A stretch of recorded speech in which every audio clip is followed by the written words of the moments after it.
To make a chocolate Swiss roll, I've got 85 grams of self-raising flour, taken out 2 tablespoons of that and replaced it with cocoa, so it still weighs 85 grams. I've got 85 grams of golden caster sugar and 3 medium eggs. I've also greased and lined a Swiss roll tin, and it needs to be cut and greased up and lined up the sides so that it will peel off easily. There's no butter, oil or fat at all in this cake mixture.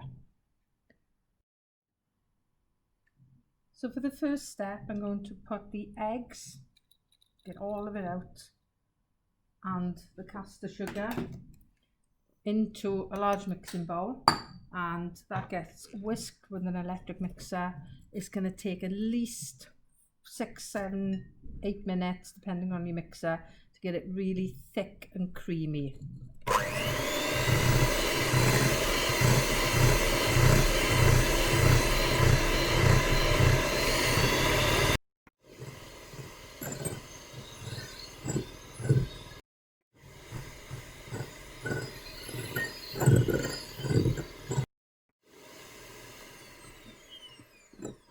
Now it looks quite thick and creamy now, but as you can see, it's still very liquid, so keep going.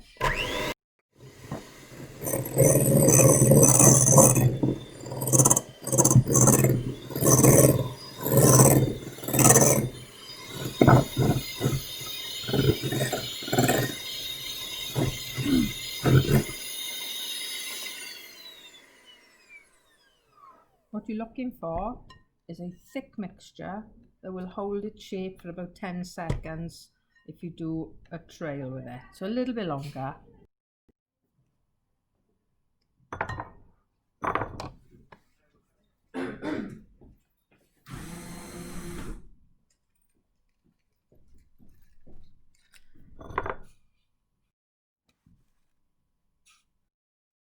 So it'll take a minute or so to fold it in because you're going so carefully.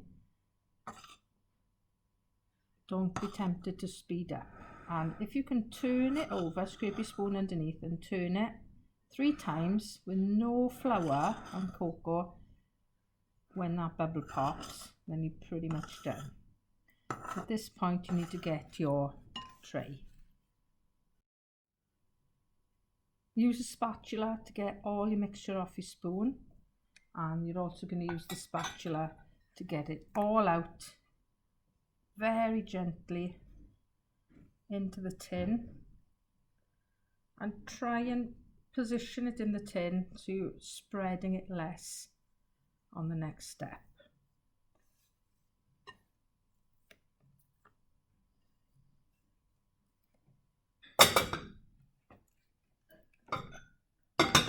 And what we're then going to do is either use your spatula or the back of a spoon. I'm just going to push it into place. Again, try not to push out too many of those air bubbles that we whisked in.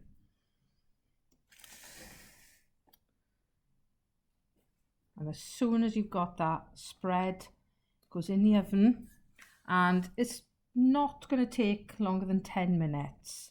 I would check it after 8. You want a soft, bouncy mixture. If it's too baked, it won't be able to roll up.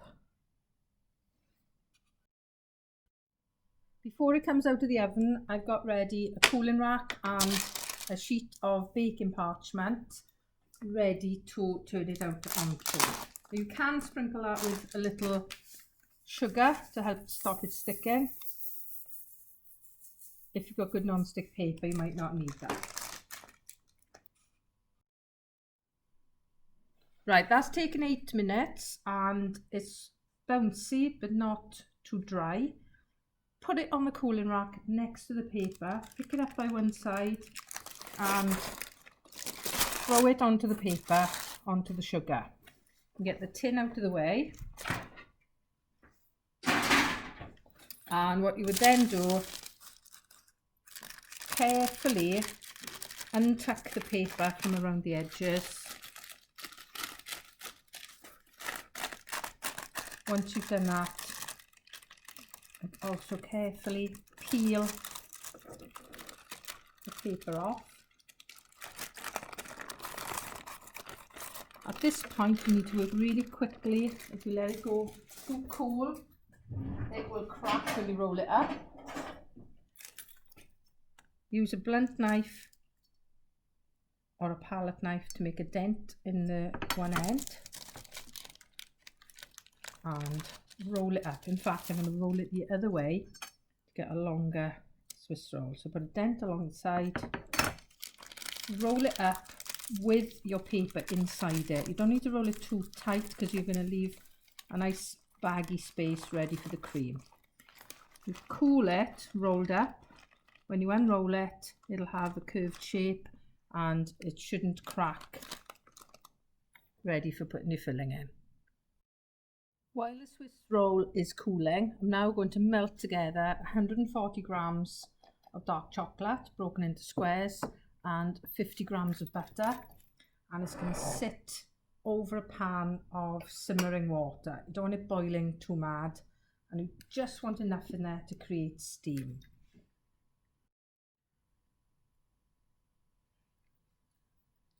So that will probably take a few minutes now to melt. Just going to leave it alone, not stirring it. While the chocolate's melting, as you can see, it's starting to look a bit liquid now. The butter's melted. I switched it off and that's just going to gently melt in the heat of the water. I'm then getting 200 grams of icing ready in a bowl. That's going to be added to the chocolate mixture later. With the cream, you take out 5 tablespoons ready to go in with the chocolate. I can't add it in yet because it needs to be off the heat. There's 3, 4, 5, and it's also going to have a tablespoon of golden syrup added to it. So I'm just going to set that to one side because I'm going to whip up the rest of the cream to have a thick whipped cream filling for the Swiss roll. So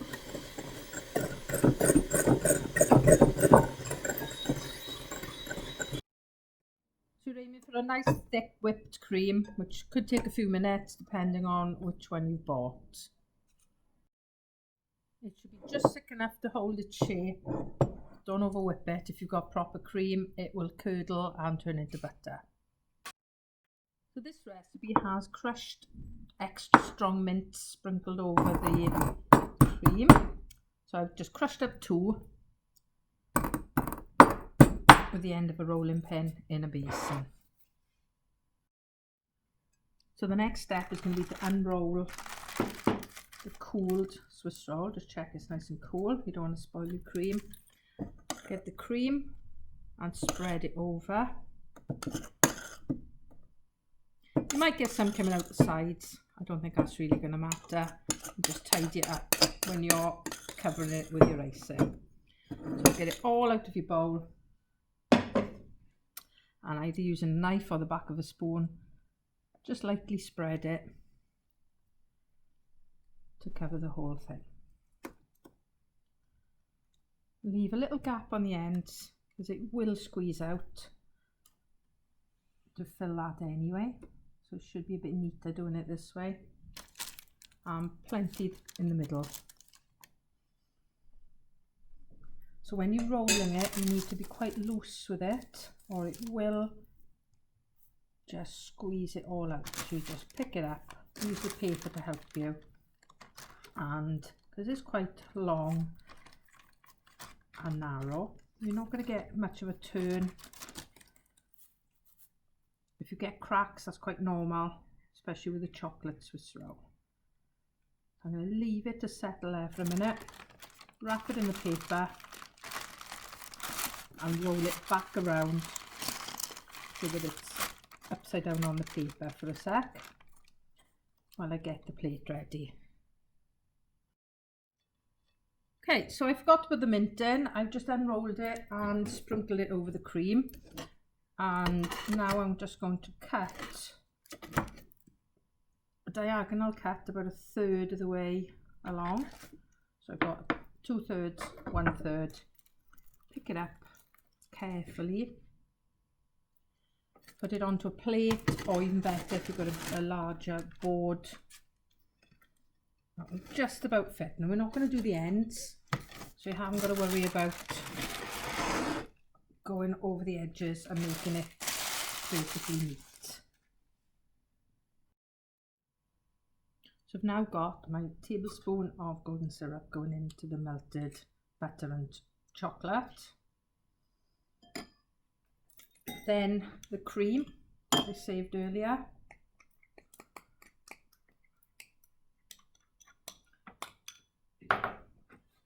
Get that mixed together.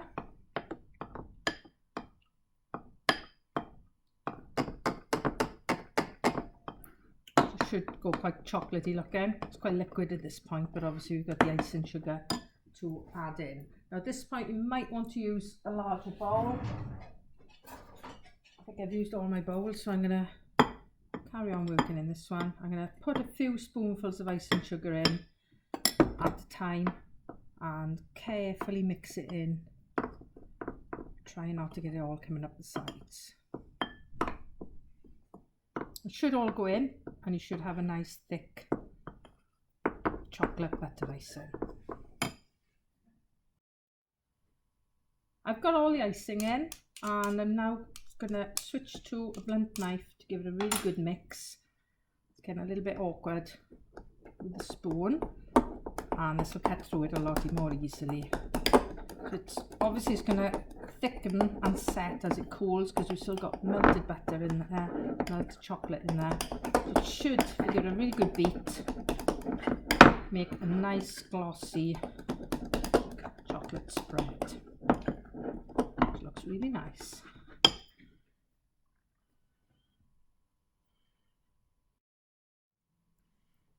The butter icing now is going to go onto the cake and be spread into place. And then I'm going to mark it with a fork to give the bark effect. You can decorate it however you want to. If you find this is getting a bit thick, you could pop it in the microwave for a few seconds, or you could use a hot wet knife, just dip it in some boiling water to help with the spreading. You're piling it all on top and then start spreading and bringing it down as you spread. Once it's all smoothed over, just go over it again, check you haven't got any areas that are really thick. I'm leaving the ends exposed just to make it a little bit easier. And then you use your fork, dip it in hot water if you have to, otherwise just do your markings to give it that bark effect. And decorations would go on last.